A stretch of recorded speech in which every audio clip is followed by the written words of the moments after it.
جب برا استعمال آخری درجے میں ہوتا ہے اور سرکشی تک پہنچ جاتا ہے تو ہم اسے شیطنت سے تعبیر کرتے ہیں, اور جو آدمی اس طرح کی کسی حرکت کا ارتکاب کرتا ہے اسے شیطان سے تعبیر کرتے ہیں. یہ سادہ بات ہے, اس کے اندر کوئی بڑا فلسفہ نہیں ہے. کہ آپ ابلیس کی شخصیت اور افعال پہ تھوڑی سی روشنی ڈالیں. ابلیس کے بارے میں قرآن مجید نے ہمیں یہ بتایا ہے کہ وہ جنات میں سے تھا. یعنی جس طریقے سے انسانوں کے اندر سے اگر کوئی آدمی غیر معمولی سرکشی اختیار کر لے تو آپ اسے شیطان کہتے ہیں, بالکل اسی طریقے سے ابلیس نے جو جنات میں سے ایک جن تھا جب سرکشی اختیار کر لی تو اسے بھی شیطان کے لفظ سے تعبیر کیا گیا. ایک ڈیزیز ہے جس کو کہتے ہیں OCD آبسیسو کمپلسو ڈس آرڈر, جس میں ایک تھاٹ پیٹرن بار بار ری جنریٹ ہوتا ہے, آپ چاہتے ہوئے بھی اس کو دبا نہیں سکتے.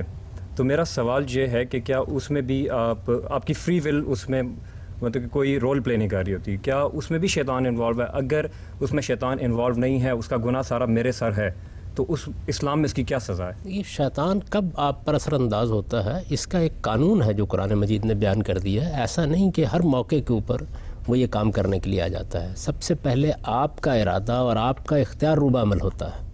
اگر آپ بیمار ہیں, آپ کے اوپر کوئی ایسی کیفیت طاری ہے کہ جس میں آپ کا ارادہ اور آپ کا اختیار ویسے ہی معطل ہوا ہے, تو اس میں شیطان کیا کرے گا؟ آکے انسان کو ایک باشعور مخلوق بنایا گیا ہے جس کو ارادہ اور اختیار دیا گیا ہے.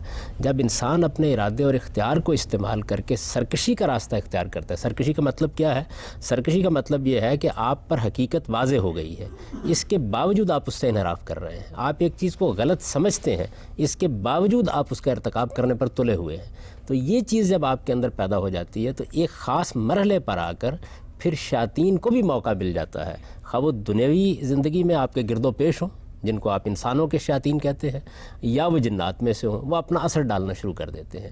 تو پہلا کام ہم کرتے ہیں, یعنی ہمارا ارادہ, ہمارا اختیار جو ہمارے اختیار میں ہے, پہلے ہم اس کو استعمال کرتے ہیں. اس کا استعمال صحیح بھی ہو سکتا ہے, اس کا استعمال غلط بھی ہو سکتا ہے. اگر اس کا استعمال صحیح ہے تو آپ کو فرشتوں کی تائید ایک مرحلے پر حاصل ہو جاتی ہے, اور اگر اس کا استعمال غلط ہے تو ایک خاص مرحلے کے اوپر آ کر شیطان اس میں در اندازی کرنا شروع کر دیتا ہے, اور وہ شیطان جنوں میں سے بھی ہو سکتے ہیں. یعنی یہ چیز ہے, جس طریقے سے آپ دیکھیں نا کہ آپ ایک غلط رویہ اختیار کرتے ہیں تو سب سے پہلے آپ کے گرد و پیش میں آپ کے جو دوست احباب ہیں ان میں سے جو کسی غلط رویے کو زیادہ پسند کرنے والے لوگ ہوتے ہیں وہ آپ کے قریب ہوتے ہیں. پھر ان کے خیالات, ان کے افکار آپ پر اثر انداز ہونا شروع ہو جاتے ہیں. اسی وجہ سے دیکھیے قرآن مجید نے یہ کہا کہ یہ جو شیاطین ہیں یہ آپ کے دلوں میں وسوسے ڈالتے ہیں, من الجنۃ والناس, یہ انسانوں میں بھی ہوتے ہیں, یہ جنوں میں سے بھی ہوتے ہیں. غامدی صاحب, یہاں سے ہم آپ کی بات کو آگے بڑھائیں گے, لیکن ناظرین اس سے پہلے وقت ہوا ایک چھوٹے سے بریک کا. حاضر ہوتے ہیں بریک کے بعد.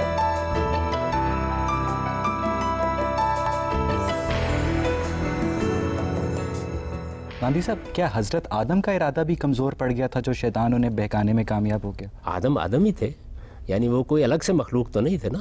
اللہ تعالیٰ نے اس موقع پر ہمیں یہ بتایا کہ آدم کو کیا صلاحیتیں دی گئی ہیں. دیکھیے, پہلی بات اس سے یہ معلوم ہوئی کہ آدم کے پاس ارادہ بھی ہے اور اختیار بھی ہے. دوسری بات یہ معلوم ہوئی کہ اگر انسان اپنی فطرت کو سالے رکھے تو پھر اس کے بعد شیطان اس وقت تک اس کو نہیں بہکا سکتا جب تک کہ اس کے اپنے اندر کمزوری نہیں پیدا ہو جاتی.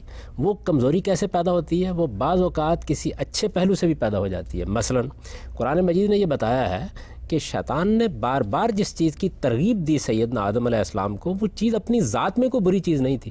اس نے کہا کہ آپ اس درخت کا پھل اگر چکھیں گے تو اس سے آپ کو حیات جاوداں حاصل ہو جائے گی, ابدی زندگی حاصل ہو جائے گی, آپ اٹرنل لائف میں داخل ہو جائیں گے, ورنہ موت آپ کے سر کے اوپر منڈلا رہی ہے. اگر آپ نے اس درخت کا پھل نہیں چکھا تو اس کا نتیجہ آپ کے حق میں یہ نکلے گا کہ آپ موت کے حوالے کر دیے جائیں گے. تو انسان زندگی کا خواہاں ہے, حیات جاوداں چاہتا ہے. آپ یہ دیکھیے کہ قدیم ترین کہانیوں سے ہم آب حیات کی تلاش میں نکلے ہوئے ہیں. اگرچہ خضر بھی وہاں جا کے رہنمائی کرتا ہے یا نہیں کرتا, لیکن بہرحال نکل تو کھڑے ہوتے ہیں. تو شیطان نے بالکل یہی بات کہی. قرآن مجید میں الفاظ یہ ہے کہ کیا میں تمہیں ایک ایسی چیز کی طرف رہنمائی نہ کروں, الا ملک لا یبلا, ایک ایسی بادشاہی جو کبھی ختم نہیں ہوگی. اور یہی وجہ ہے کہ درخت کے بارے میں بھی یہ کہا کہ یہ ایک مجازی تعبیر تھی, ہمیشگی کا درخت. میں نے تو اس کو واضح کیا ہے اپنی تفسیر میں بھی کہ اصل میں شیطان نے کیا, شیطان نے آ کر وہی جذبات بھڑکائے جو آج بھی ہمارے لیے سب سے بڑی لغزش کا باعث بنتے ہیں. یعنی انسان کے اندر ایک انانیت ہے, دوسرے جنس کے داعیات ہیں. اس نے ان دوسرے داعیات کو بھڑکا دیا اور اس کا نتیجہ یہ نکلا کہ وہ معاملہ ہو گیا جس سے اصل میں نسل کی ابتدا ہوئی. اور یہ نسل کی ابتدا ہے جس کو اس نے اس طرح تعبیر کیا تھا کہ اگر آپ نے یہ کام نہیں کیا تو اس کے نتیجے میں تو موت آ جائے گی. زندگی آپ کو ملی اسی صورت میں سکتی ہے کہ آپ اپنی اولاد کو آگے بڑھائیں, اور یہی وجہ ہے کہ اس کے اس مشورے پر عمل کرنے کے نتیجے میں وہ معاملہ ہونا شروع ہو گیا جس کے بعد اگر شیطان پھر حضرت آدم کو نہ بہکاتا تو بنی نوع انسان کبھی وجود میں نہ آتی. نہیں, دیکھیے بات یہ ہے کہ یہ جو واقعات کے بارے میں یہ طے کرنا ہوتا ہے نا کہ اگر وہ ایسا نہ کرتا, اللہ تعالیٰ نے ایک اسکیم بنائی, اس اسکیم کا ظہور کسی دوسری صورت میں ہو جاتا. اسباب کام کرتے, شیطان نے اللہ میاں کی اسکیم میں مداخلت کی. اللہ تعالیٰ کی تو اسکیم ہی یہی تھی. یہی اسکیم تھی کہ آدم و حوا کو بنایا جائے, یہ اسکیم تھی کہ انہیں اقتدار دیا جائے, یہ اسکیم تھی کہ انہیں اختیار دیا جائے, زمین کی بادشاہی ان کو منتقل کی جائے. آپ یہ دیکھیے کہ یہ شیطان کا واقعہ تو بہت بعد میں پیش آیا. اللہ تعالیٰ تو قرآن مجید میں یہ کہہ رہے ہیں, ابھی ارادہ کر رہے ہیں, تو یہ کہہ رہے ہیں کہ انی جاعل فی الارض خلیفہ, میں نے ارادہ کر لیا ہے کہ میں زمین میں ایک ایسی مخلوق بنانے والا ہوں جس کو میں اختیار بھی دوں گا اور اقتدار بھی دوں گا. تو اختیار اور اقتدار جہاں ہوگا وہاں اس کا استعمال بھی ہوگا. دیکھیے لفظ اختیار اور لفظ اقتدار یہ چاہتا ہے کہ آپ کو اس کے استعمال کرنے کا حق دیا جائے. جب آپ اسے استعمال کریں گے, اچھا بھی کریں گے, برا بھی کریں گے, غلط بھی کریں گے, صحیح بھی کریں گے.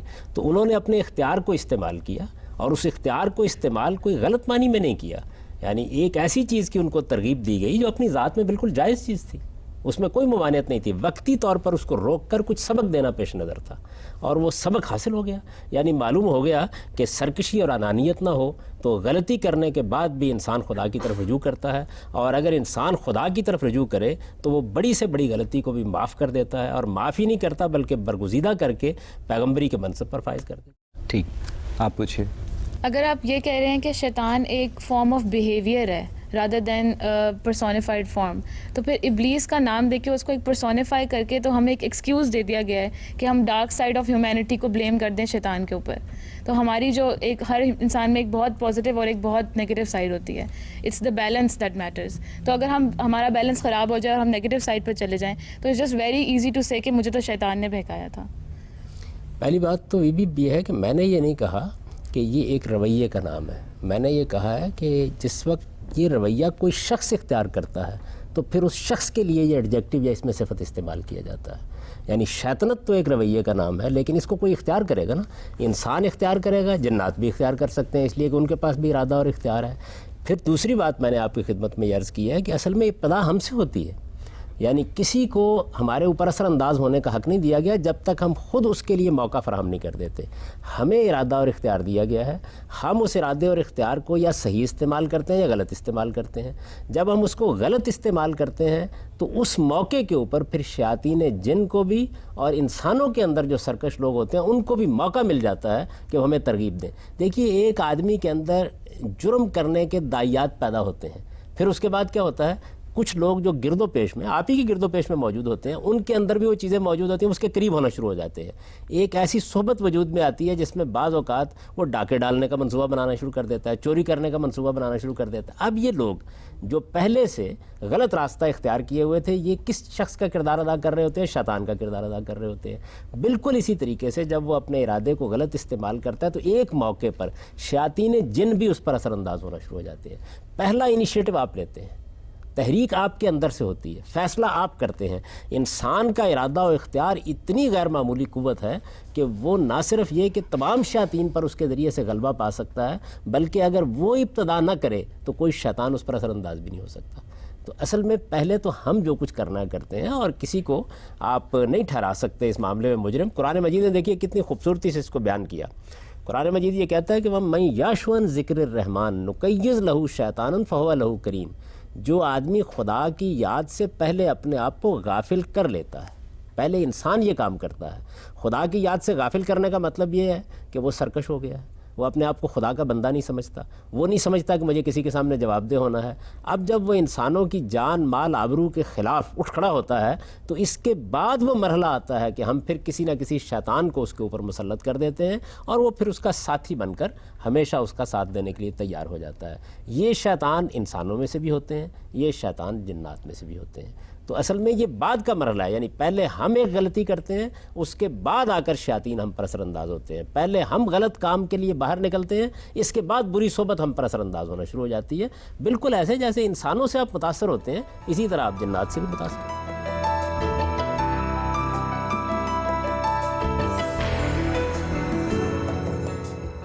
صاحب شیاطین جن مادی مخلوق ہیں, انسان بھی مادی مخلوق ہے، تو شیاطین جن انسان کو مابعد الطبیعتی طریقے سے کس طرح بہکا سکتے ہیں؟ میرا پوچھنے کا مطلب ہے ان کا میکانزم آف ایکشن کیا ہے؟ یہ تو ہم نہیں جانتے. اس کی وجہ یہ ہے کہ بے شمار ایسی مخلوقات ہیں کہ جن کے عمل کرنے کے طریقوں سے ہم واقف نہیں ہیں. لیکن دیکھیے موجودہ سائنس نے مادی علوم پر تحقیق کی تو معلوم ہوا کہ کتنی چیزیں ہیں جو ہمارے جینز میں سے، ہمارے باہر، ہمارے داخل میں سے، ہمارے خارج میں سے، اس مادی کائنات میں سے ہم پر اثر انداز ہو رہی ہیں. یعنی کتنی چیزیں ہیں. پھر ان چیزوں کو گرفت میں لے لیا گیا ہے. آپ یہ دیکھیے کہ آوازیں جن کو ہم سمجھتے تھے کہ تحلیل ہو جاتی ہیں، ہمیں معلوم ہوا کہ محفوظ رہتی ہیں. ہم یہ خیال کرتے تھے کہ بہت سی چیزیں ایسی ہیں کہ جو ہمارے ساتھ ہی دفن ہو جائیں گی، معلوم ہوا کہ وہ خود کائنات کے نظام کے اندر نقش ہو جاتی ہیں. تو اس طرح بہت سی ایسی حقیقتیں ہیں جن کو ظاہر ہے کہ ہم بتدریج دریافت کرتے ہیں اور اپنے علوم میں بھی دریافت کر رہے ہیں. اب جنات کس طریقے سے کام کرتے ہیں، چند بڑی بڑی باتیں ان کے بارے میں بتا دی گئی ہیں کہ ان کی تخلیق مادے کی اس فارم سے ہوئی ہے جس کو ہم زیادہ سے زیادہ سمجھانے کے لیے انرجی سے تعبیر کر سکتے ہیں.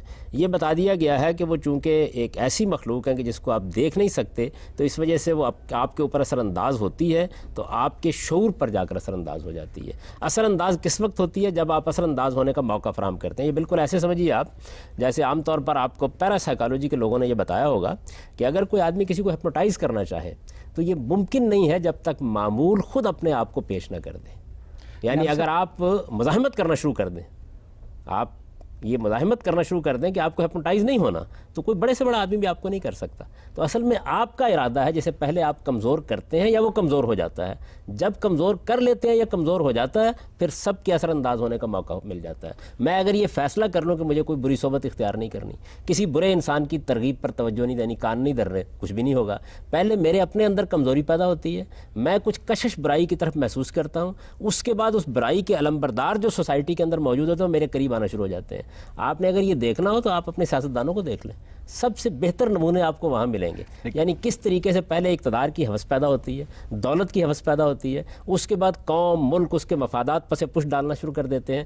پھر ان کے گرد و پیش وہ لوگ اکٹھے ہونا شروع ہوتے ہیں جو پہلے سے سرکشی اختیار کر چکے ہوتے ہیں، اور آپ دیکھتے ہیں کہ پھر ان کو بھی وہ اپنے ہی راستے کے اوپر چلانے میں کامیاب ہو جاتے ہیں. بالکل شیطان ایسے ہی کرتا ہے. صاحب لیکن ایک سمپل لاجک یہ ہے کہ جو سپیریئر پاور ہے وہی ایک انفیریئر پاور کے اوپر اثر انداز ہو سکتی ہے. ایک انفیریئر پاور سپیریئر پاور کے اوپر اثر انداز نہیں ہو سکتی.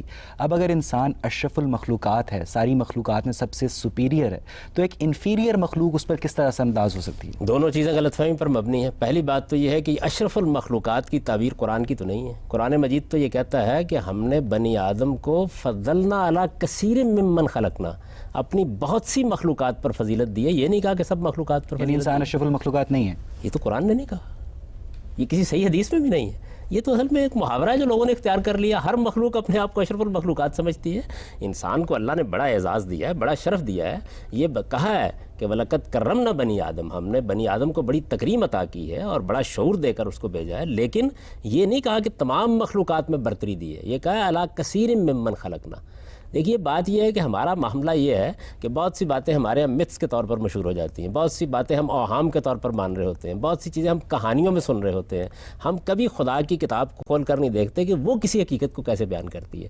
تو قرآن نے تو یہ کہا ہے کہ عَلَىٰ كَثِيرٍ مِّمَّنْ خَلَقْنَا، ہم نے بہت سی مخلوقات پر انسان کو فضیلت دی ہے. ایک بات.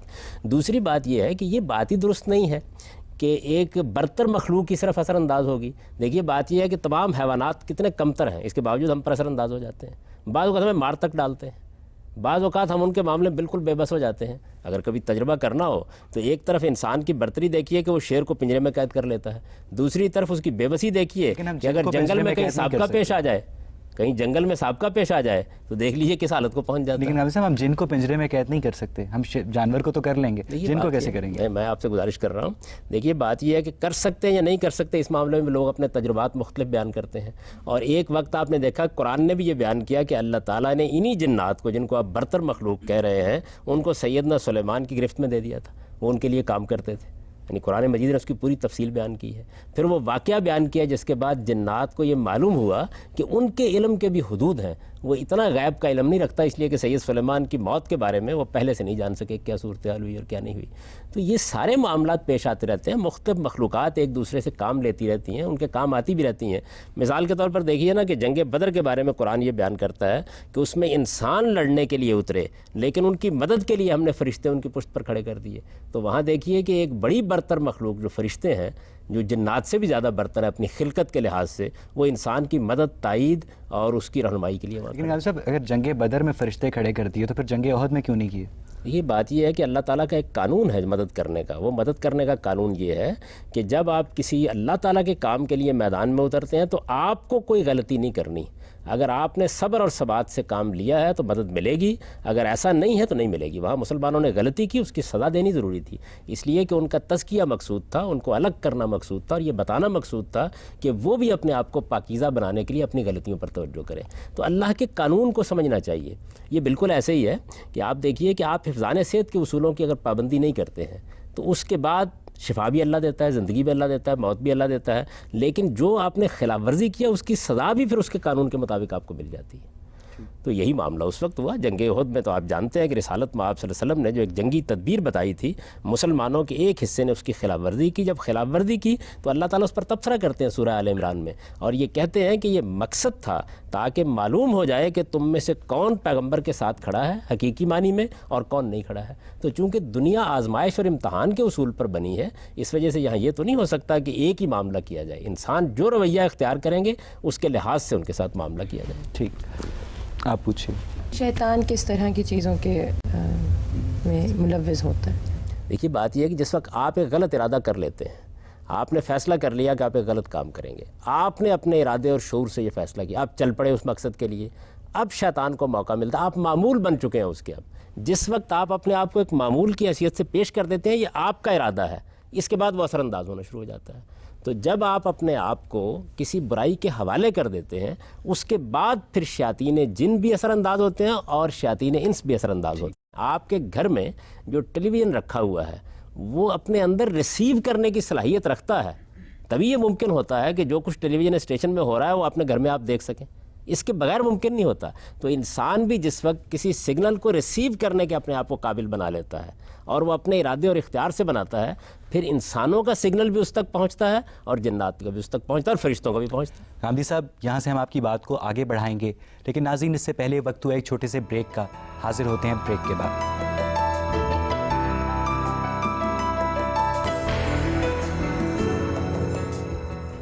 اچھا، سوال میرا یہ ہے کہ آپ نے کہا کہ انسان کی اپنی فری ول تو ہوتی ہے لیکن وہ بہکاوے میں آ جاتا ہے اور غلط کام کرتا ہے. سب سے پہلی بات تو یہ کہ آپ نے کہا، اس کے بعد یہ بھی کہا کہ انسان پہلے ایک فلسفے میں یقین رکھتا ہے، اس کی بنیاد کے اوپر وہ حرکات کرتا ہے.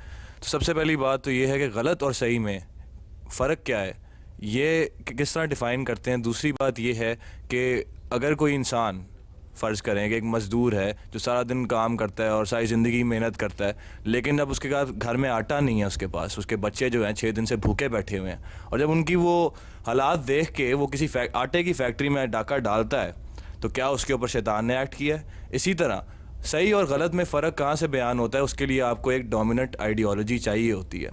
آپ اگر کمپیریٹیو ریلیجن دیکھیں اسلام سے باہر نکل کے، کہ جتنے بھی مونوتھیسٹک معنی کہ ایک خدائی قوت میں یقین رکھنے والے جتنے بھی اب تک مذاہب آئے ہیں، ان سب میں شیطان اور اس کے اپوزٹ ایک خدائی قوت میں یقین کی بات کی گئی ہے تاکہ ان میں ایک بیلنس پیدا ہوا ہو، اور اسی کی بنیاد کے اوپر کافی کام کیے جاتے ہیں. صحیح اور غلط میں کیا کہتے ہیں فرق بیان کیا جاتا ہے، نہ کہ اس کے جو آپ کی ایک مادیاتی کنڈیشن ہے آپ اس کو اینڈ میں اگنور کر دیتے ہیں. اچھا، بہت سارے سوالات جمع ہو گئے. پہلے تو اچھائی اور برائی. جی، سب سے پہلی بات تو یہ ہے کہ اچھائی اور برائی کا شعور انسان خود لے کے آیا ہے. یعنی جس طریقے سے انسان کو دیکھنے کے لیے آنکھیں دی گئی ہیں اور سننے کے لیے کان دیے گئے ہیں، اسی طرح انسان کو ایک حادثہ اخلاقی دیا گیا ہے. میں جیسے ہی شعور کی عمر کو پہنچتا ہوں تو جس طرح میں اپنی جنسی جبلت کو دریافت کر لیتا ہوں، بالکل اسی طریقے سے میں خیر اور شر کا شعور بھی اپنے اندر پاتا ہوں. اچھا کیا ہے، برا کیا ہے، یہ میرے ضمیر کے اندر ودیت ہے. انسان نام ہی اس چیز کا ہے کہ جانوروں کے بالکل برخلاف وہ خیر و شر کا، اچھائی اور برائی کا شعور رکھتا ہے. لیکن اچھائی اور برائی کا یہ شعور مجمل ہے، یعنی اس کی کچھ بنیادیں واضح کر دی گئی ہیں. مثال کے طور پر قرآن نے ہماری رہنمائی کی کہ ہم چند بنیادی حقائق کو جانتے ہوتے ہیں، ان کے بارے میں ہمیں کبھی کسی اختلاف سے دوچار نہیں ہونا پڑتا. وہ عالمگیر سچائیاں ہیں، عدل ہے، احسان ہے، رشتہ داری کے حقوق کا تحفظ ہے. کسی کے جان مال آبرو کے خلاف اقدام نہ کرنے کا داعیہ ہے. یہ چیزیں وہ ہیں کہ جو مسلمہ ہیں پوری انسانیت میں. اب اس کے بعد کیا ہوتا ہے, ان کی اپلیکیشن کرنا ہوتی ہے ہمیں. جب ہم ان کی اپلیکیشن یا ان کے اطلاق کی طرف جاتے ہیں تو یہاں ہم غلطیاں کرتے ہیں. ان غلطیوں سے بچانے کے لیے اللہ تعالیٰ نے پیغمبروں کا ایک سلسلہ جاری کیا اور ان کے ذریعے سے ہدایت دی, جس طرح کہ آپ نے بھی اس کا حوالہ دیا. ظاہر ہے کہ یہ وہ مرحلہ ہے جس مرحلے کے اوپر خیر بھی بالکل متعین ہو جاتا ہے, شر بھی بالکل متعین ہو جاتا ہے کہ کیا ہے. باقی رہ گئی یہ بات کہ ایک آدمی اپنے بچوں کی مجبوری کی وجہ سے ڈاکہ ڈالنے کے لیے گیا ہے, تو یہ ٹھیک ہے اپنی جگہ بات کہ مجبوری بعض اوقات انسان کو یہاں بھی پہنچا دیتی ہے. لیکن اگر اس آدمی سے آپ یہ پوچھیں کہ تمہارے گھر میں اگر کوئی ڈاکہ ڈالنے کے لیے آ جائے تو اس کو خیر کہو گے یا شر کہو گے؟ قرآن مجید نے اس کو بڑی خوبصورت تعبیر سے واضح کیا ہے. قرآن نے یہ کہا ہے کہ دنیا میں روز لوگ کم تولتے ہیں اور کم تول کے دیتے ہیں, ملاوٹ کرتے ہیں, لیکن کوئی اپنے مال میں ملاوٹ کرانے کے لیے کبھی تیار ہو گیا ہے؟ کوئی کم تلوانے کے لیے تیار ہو گیا؟ کبھی ایسا ہوا کہ آپ کسی وقت بازار میں گئے ہوں اور یہ خیال کر کے گئے ہوں کہ آج مجھے کوئی کم تول دے تو کتنا ہی اچھا ہو, آج مجھے کوئی ملاوٹ کر کے کوئی مال دے دے تو کتنا ہی اچھا ہو؟ یہ انسان کے اندر خیر اور شر کا شعور ہے. وہ جب ڈاکہ ڈال رہا ہوتا ہے تو یہ ٹھیک ہے کہ بعض اوقات مجبوری, بعض اوقات حالات اس درجے اس پر غلبہ پا لیتے ہیں کہ ہو سکتا ہے کہ اس کے اس جرم کو بھی نظر انداز کرنا پڑے بعض حالات میں. لیکن یہ کہ یہ جرم ہے وہ بھی جانتا ہوتا ہے, ہم بھی جانتے ہوتے ہیں, اور وہ معاشرہ بھی جانتا ہوتا ہے جو بعض اوقات اپنی ستم ظریفیوں سے انسان کو یہاں تک پہنچا دیتا ہے. اس سے خیر اور شر تبدیل نہیں ہوتے. رہ گئی یہ بات کہ اس میں شیاطین کب اپنا کام شروع کرتے ہیں. میں نے بار بار توجہ دلائی کہ جیسے ہی آپ اس راستے پر پڑتے ہیں, یعنی وہ آدمی گھر سے نکلا, اب وہ ڈاکہ ڈالنا چاہتا ہے, اس موقع کے اوپر اس کو ایک پستول چاہیے. سوسائٹی میں بہت سے شیاطین موجود ہوتے ہیں جو ٹھیک اس کی اس مجبوری اور کمزوری کے لمحے میں اس پر مسلط ہونا شروع ہو جاتے ہیں. جیسے ہی وہ مسلط ہوتے ہیں انسانوں کے اندر سے, اسی طرح جنات بھی اپنا کام شروع کر دیتے ہیں. اب اس کے بالکل برعکس فرض کیجئے ایک آدمی سخت مجبوری کے عالم میں بھی کوئی برائی کرنے کے لیے تیار نہیں ہوتا, سخت سے سخت حالات کے اندر بھی خدا کے دیے کے اوپر کانے ہوتا ہے, اس کے اوپر بڑی سے بڑی مصیبت بھی آ جاتی ہے تو اس میں بھی وہ اخلاقی اصولوں کا خیال رکھتا ہے, تو فرشتے اس کے اوپر سکینت نازل کرنا شروع کر دیتے ہیں اس کے اس ارادے کی قدر کرنے کے لیے. اسی کو بیان کیا قرآن نے ایک تمثیل میں کہ سیدنا یوسف نے اپنے کردار کی حفاظت کی, مسلسل حفاظت کی, برسوں حفاظت کی. ایک موقع ایسا آ گیا کہ جس میں جب زلیخا نے انہیں اپنی طرف دعوت دی تو اس وقت کردار کی حفاظت کرنا بڑا مشکل کام بن گیا. یعنی ترغیب ایسی تھی, معاملات اس طرح کے تھے, صورتحال ایسی بنا دی گئی کہ کسی عام انسان کے لیے ممکن نہیں تھا. اب خدا کی قوت نمودار ہوئی اور اپنے بندے کو اس نے برائی نہیں کرنے دی. تو یہ چیز جو ہے یہ کب حاصل ہوتی ہے؟ جب آپ اپنے آپ کو اس کا استحقاق ثابت کر دیتے ہیں, یعنی جب آپ اس قابل اپنے آپ کو کر لیتے ہیں کہ اب خدا بھی آپ کی مدد کرے, فرشتے بھی آپ کی مدد کریں. بین ہی یہی معاملہ شیاطین کے ساتھ ہوتا ہے. آپ جب کمزور ہوتے چلے جاتے ہیں پھر ایک وقت میں شیطان آپ پر قابو پا لیتے ہیں. جن لوگوں نے نفسیاتی امراض کا مطالعہ کیا وہ یہ جانتے ہیں کہ ڈپریشن کا مریض پہلے دن ڈپریشن کا مریض نہیں ہو جاتا. پہلے مرحلے میں یہ چیز اس کے اندر اس کے ارادے کی کمزوری سے داخل ہونا شروع ہوتی ہے, پھر ایک وقت تک وہ اس کا مقابلہ کرنے کی صلاحیت رکھتا ہے, پھر اتنا کمزور ہو جاتا ہے کہ مقابلہ نہیں کر پاتا. یعنی آہستہ آہستہ بیماری ہی اس کے اوپر مسلط ہو جاتی ہے. یہی معاملہ اصل میں پورے انسان کے ساتھ ہوتا ہے. نبی صاحب, سورہ سواد میں قرآن مجید میں شیطان اللہ تعالیٰ کو مخاطب کر کے کہتا ہے کہ اے رب تیری عزت کی قسم میں تیرے سب بندوں کو بہکاؤں گا سوائے ان لوگوں کے جنہیں تو نے اپنے لیے خاص کر لیا یا خالص کر لیا ہے. یہاں خاص لوگوں سے مراد کون لوگ ہیں اور انہیں عام لوگوں کے مقابلے میں شیطانی ترغیب سے ڈیوائن امیونٹی کیوں دی گئی ہے؟ نہیں, دیکھیے بات یہ ہے کہ شیطان نے اپنی سرکشی کا جب اظہار کیا ہے تو اس نے یہ بات واضح کر دی ہے کہ میں تو اپنی طرف سے ہر ایک ہی کو پکڑنے کی کوشش کروں گا. وہ کہہ رہا ہے سوائے ان لوگوں کے جنہیں تو نے اپنے لیے خاص. جی میں اسی طرف آ رہا ہوں. یعنی وہ یہ کہہ رہا ہے کہ میں تو ہر ایک کو پکڑنے کی کوشش کروں گا, لیکن کامیاب کہاں ہوں گا؟ کامیاب وہاں ہوں گا جہاں کوئی تیرا بندہ نہیں رہے گا. یعنی یہاں جو بات بیان کی ہے وہی ہے کہ جن بندوں کو تو نے اپنا بندہ بنا لیا ہے, اور خدا اپنا بندہ کیسے بناتا ہے اس کو قرآن نے دوسری جگہ واضح کر دیا کہ جو بندے خدا کو یاد رکھتے ہیں, جو خدا کے سامنے پیشی اور حاضری کے تصور کے ساتھ جیتے ہیں, ان کو خدا اپنا بندہ بنا لیتا ہے. تو جن کو خدا اپنا بندہ بنا لیتا ہے, جب وہ اس قابل اپنے آپ کو کر لیتے ہیں, پھر شیطان ان پر اثر انداز نہیں ہوتا. یہی بات ہے جس کو رسالت پاک صلی اللہ علیہ وسلم نے ایک موقع کے اوپر بیان کیا. جب ایک شخص نے آپ سے پوچھا کہ کیا آپ کے ساتھ بھی شیطان ہے, تو آپ نے فرمایا ہاں, لیکن میں نے اس کو مسلمان کر لی. یعنی جس وقت آپ نے اپنے اندر جو خیر کے داعیات تھے ان کو نشو و نما دی, شر کے داعیات پر آپ نے قابو پانے کی کوشش کی, تو یہ دیکھیے کتنی خوبصورت ادبی تعبیر ہے کہ وہی داعیات جو مجھے برائی کی طرف لے جاتے تھے اب وہ خدا کے سامنے صرف گندہ ہو گئے.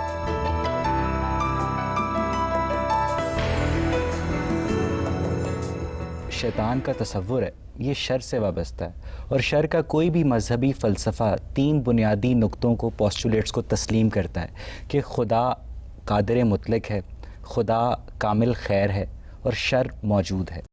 ٹھیک، اب اگر شر موجود ہے اور خدا اسے مٹانے کا خواہش مند بھی ہے تو پھر بھی کیا خدا قادر مطلق ہی رہتا ہے؟ خدا قادر مطلق ہے، لیکن اس نے خود آپ کو ارادہ اور اختیار دیا ہے. ارادے اور اختیار کا مطلب ہی یہ ہے کہ آپ کو اس کا موقع دیا جائے کہ آپ چاہے تو صحیح راستہ اختیار کریں، چاہے تو غلط راستہ اختیار کریں. خدا جب چاہے باغ کھینچ لے، لیکن جب اس نے خود موقع دے دیا. دیکھیے بات یہ ہے کہ میں اس پر اختیار رکھتا ہوں کہ میں اپنے گھر میں ایک چیز کا نفاذ کر دوں، لیکن میں فیصلہ کرتا ہوں کسی حکمت کے تحت کہ مجھے یہ اختیار استعمال نہیں کرنا. تو خدا قادر مطلق ہے، اس میں کیا شک ہے، لیکن کیا وہ ہمارے طریقے کے اوپر ہر وقت اپنی قدرت کو استعمال کرے؟ اس نے اپنی قدرتی سے یہ فیصلہ کیا کہ میں انسان کو، جنات کو، فرشتوں کو ایک دائرے میں اختیار دے رہا ہوں. جب اس نے اختیار دے دیا تو پھر اختیار کا تو طریقہ یہی ہے کہ اس کو استعمال کرنے کا موقع دیا جائے. جب آپ اس کو استعمال کرنے کا موقع دیں گے تو اس سے شر پیدا ہوگا. صرف شر کا خالق اللہ تعالیٰ نہیں ہے، ہرگز نہیں. شر تو انسان کے سوء انسان تو اللہ تعالیٰ کی مخلوق ہے نا، اس میں کیا شک ہے. تو پھر اس کا مطلب ہے انڈائریکٹلی اللہ تعالیٰ ہی شر کا خالق ہے. نہیں، یوں نہیں ہے. اس کی وجہ یہ ہے کہ یہ تب ہوتا اگر انسان کو اللہ تعالیٰ نے ایک روبوٹ کے طریقے پہ بنایا ہوتا، اس میں شر کرنے کی صلاحیت رکھ دی ہوتی اور وہ شر کرنے پہ مجبور ہوتا. شر کرنے کی ترغیب تو رکھی نا؟ ترغیب نہیں رکھی، ترغیب نہیں رکھی، صلاحیت دی ہے. صلاحیت کیا چیز دی ہے؟ صلاحیت اصل میں ایک بہت بڑی خیر دی ہے انسان کو. وہ کیا ہے؟ وہ ہے اختیار. کوئی معمولی چیز ہے یہ؟ یعنی ایک بے اختیار مخلوق کے مقابلے میں ایک با اختیار مخلوق بنا دی. دیکھیے لفظ اختیار کے اندر اتر کر اس پہ غور کریں. یہ جب دیا جائے گا اس کا استعمال ہوگا، استعمال برا بھی ہوگا، استعمال اچھا بھی ہوگا. ورنہ اختیار ہوا کیا؟ یعنی اگر اللہ تعالیٰ ہر موقع پر مداخلت کر لیتے، جیسے ہی آپ کسی غلط کام کا ارتکاب کرتے آپ کو پکڑ لیتے، تو پھر اختیار کیا ہوا؟ دینے کے معنی کیا ہوئے؟ دیکھیے اختیار دینے کا مطلب ہی یہ ہے کہ آپ کو مہلت ملنی چاہیے کہ آپ اس کا استعمال کریں. لہٰذا اللہ تعالیٰ نے تو آپ کو سراپا خیر بنایا ہے، اس لیے کہ آپ کو انہوں نے اختیار دیا ہے. اختیار دیا تھا، اختیار ایک بہت بڑی نعمت تھی. ہم جب اس کا غلط استعمال کرتے ہیں تو اس سے شر پیدا ہوتا ہے. یہی وجہ ہے کہ قرآن مجید نے دیکھیے ایک موقع کے اوپر اس کو بیان کیا نا کہ من شر ما خلق.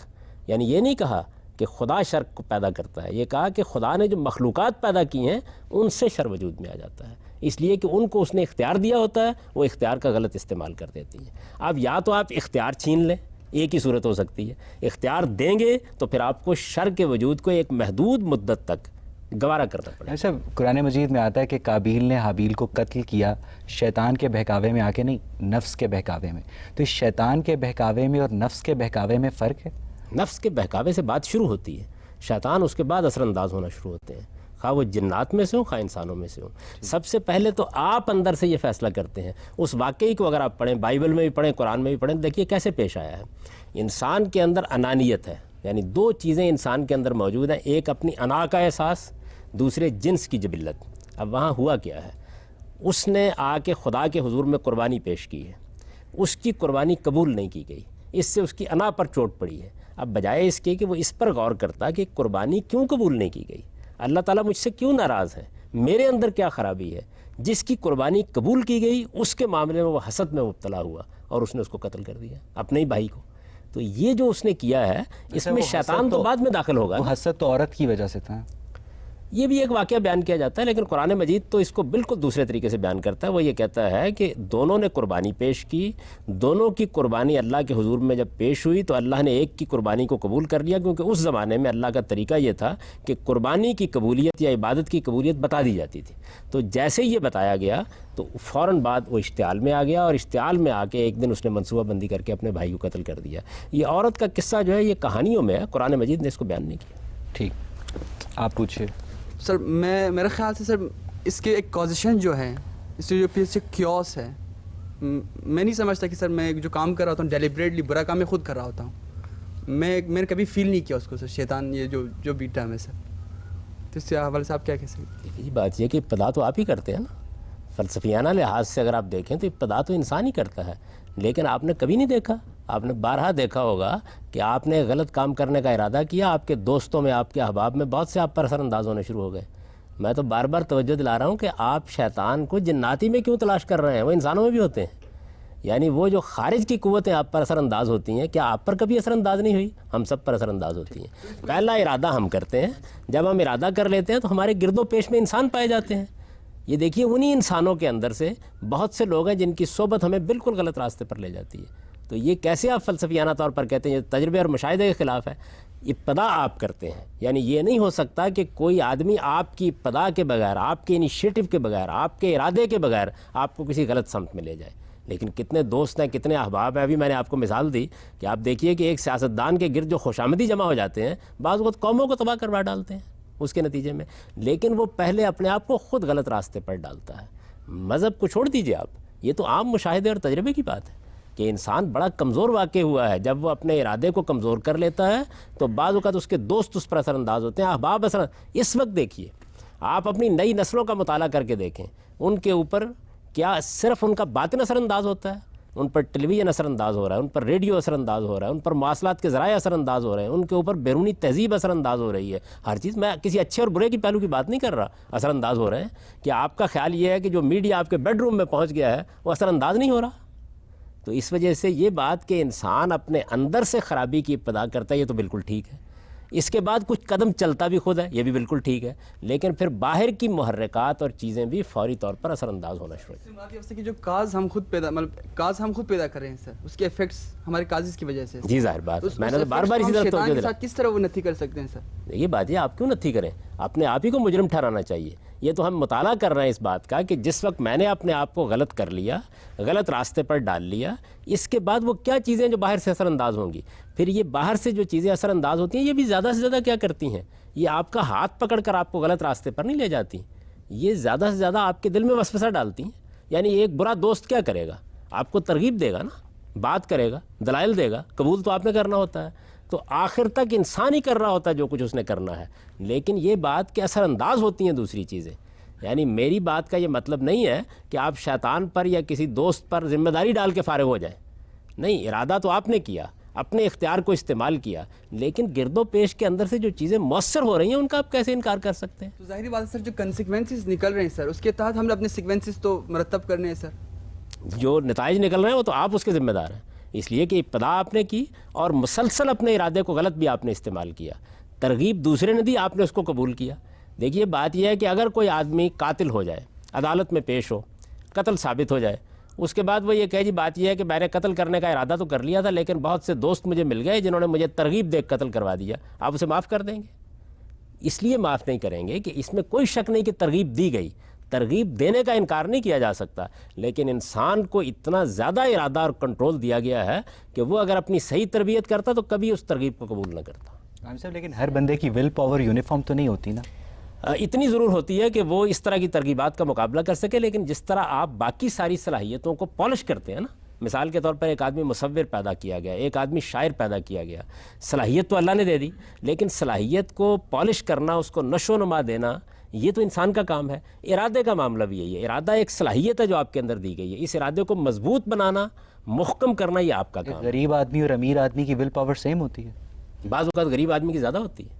اس کی وجہ یہ ہے کہ امیر آدمی ایسی سہولتوں میں پیدا ہوتا ہے کہ جہاں آہستہ آہستہ اس کے ارادے کی قوت کمزور ہونی شروع ہو جاتی ہے. امیر آدمی کا کیا قصور ہوا کہ وہ شیطانی ترغیب میں؟ دیکھیے بات یہ ہے کہ قصور تو اصل میں بالکل ابتدا میں موجود ہے ہر ایک کا، کسی کا کم کسی کا زیادہ. وہ کیا؟ یعنی ایک آدمی جس کو آپ فرض کر لیجئے کہ اچھا ماحول نہیں ملا جی، اور اس کو اچھی ترغیبات نہیں ملی تو قصور میں ذرا کمی آ جائے گی.